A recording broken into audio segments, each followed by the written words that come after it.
Hello ladies and gents, it's Blackfinch here again, and something a bit different today. I put together a video of games that I play when I'm not doing this.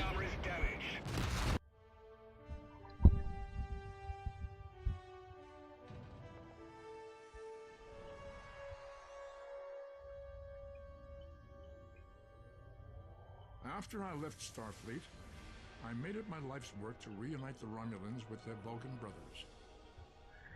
For many years, I lived among them and waged a campaign of peace. Live long. 21 years ago, the star of the Hobus system went supernova and sent a wave of devastation across the quadrant. I promised to save the Romulan homeworld. I failed.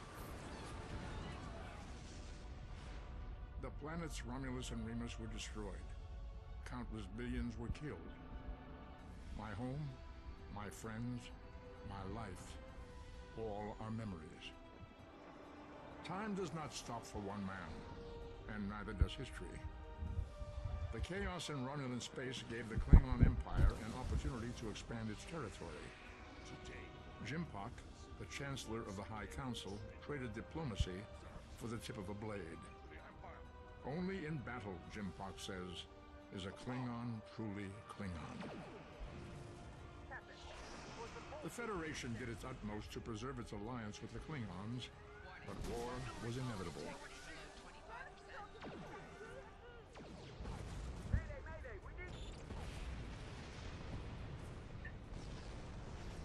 The Romulans want revenge for their lost world. The Dominion is rebuilding its forces. Now the Borg have reappeared, and the Alpha Quadrant balances on the edge of ruin.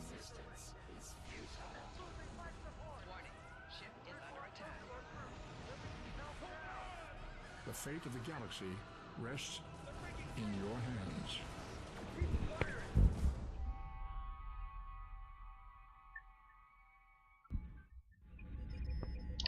Okay, so first of all, I'm going to start with a bit of an apology, and that's for having the open mic during that intro there, so you could all listen to me breathing and rustling around. Lovely. So this is Star Trek Online, and as you can see, you get given a ship and a bridge and stuff, which is cool. But no, it's a massively multiplayer online game, and you can play a member of the Federation, the Romulan Empire, or the Klingons. You level up as you do in most kind of massively multiplayer online games of a sort of role-playing nature. It's ever so slightly different in this game, and I do mean only slightly, in that you're the captain of a ship. You get a crew. You get a crew for doing part of what you do is away missions, which I'll sure have going on in the background here, and there's a ground element to it, which, to be fair, doesn't require a massive amount of skill. It's like all MMO games. You're either of sufficient level with sufficient equipment to take on the opposition, or you're not, and that is the main determining factor. And there's only so much that skill will let you overcome.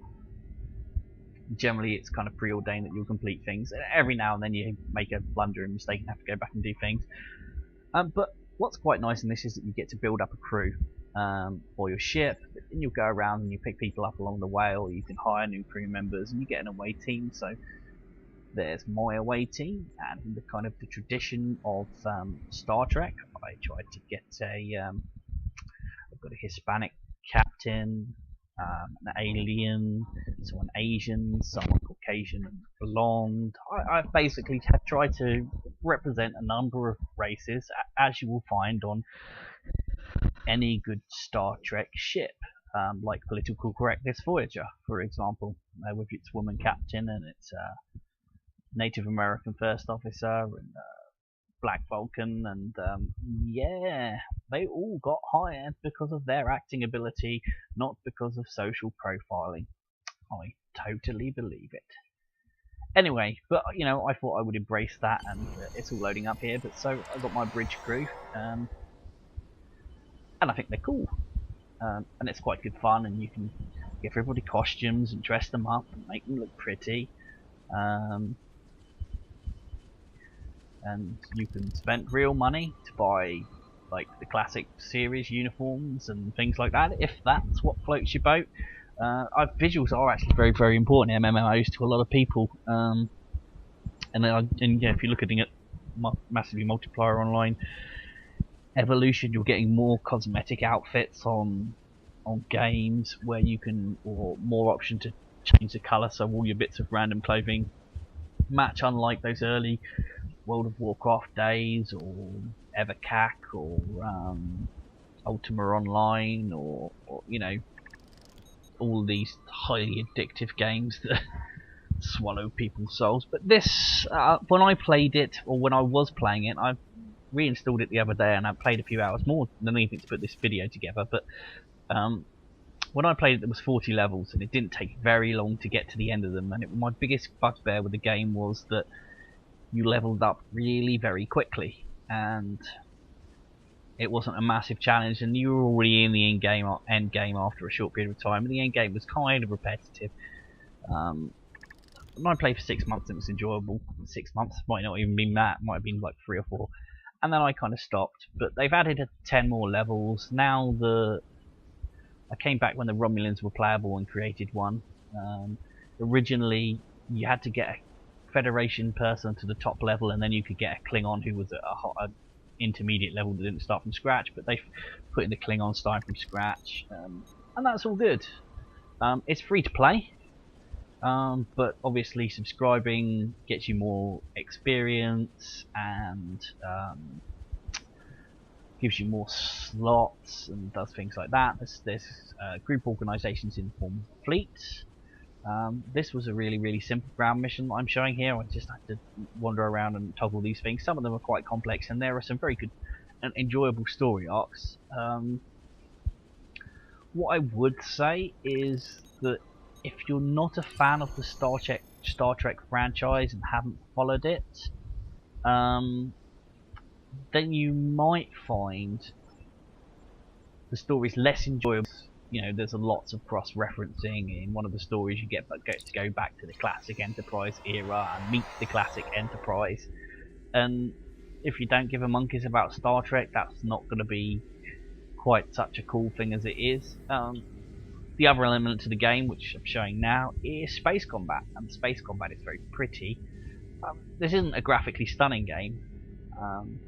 Not by any stretch. The graphics are slightly dated, but it'll run on pretty much everything, and yeah, it's quite enjoyable. Mine isn't a very Star Trek-y ship.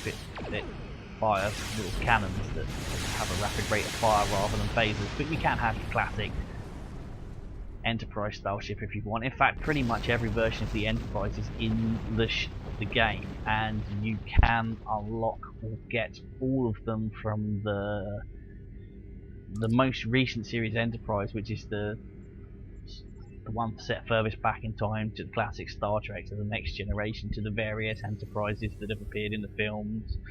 The Excelsior class, which is the second one that vaguely appeared in one of the films, is in there. You can get I can't even remember what the Enterprise C was. I'm not a massive Star Trek fanboy, I have to say. I played this because I had a hankering for some sci-fi games and some MMO, and this briefly filled it. But yeah, now they've added these extra 10 levels, I'm probably going to come back. It's certainly a good laugh. I wouldn't say it's the best MMO on the market, but you get what you pay for, and with this game you pay nothing. I might have bought a ship or two because I quite fancied them. But one of the annoying things about the space combat is that it's not three-dimensional. There's 2 planes, so you can't point the ship up. So I have to kind of circle my way up to these guys. It's really bizarre. I don't get it. It's bonkers. But you know, like all those kind of bugs after you've played, or flaws, after you've played the game for a little while, you just get used to it being part of it, and it no longer is part of it. But yeah, so I mostly shoved this one in because it was on my intro video. There will be some other content or other games coming up on the channel in the coming, I would say weeks, but weeks usually turn into months for me. I've had a bit of a lull in posting videos. There's going to be a couple coming up, some bosses and stuff. And of course some more World of Tanks footage. So I hope to see you soon.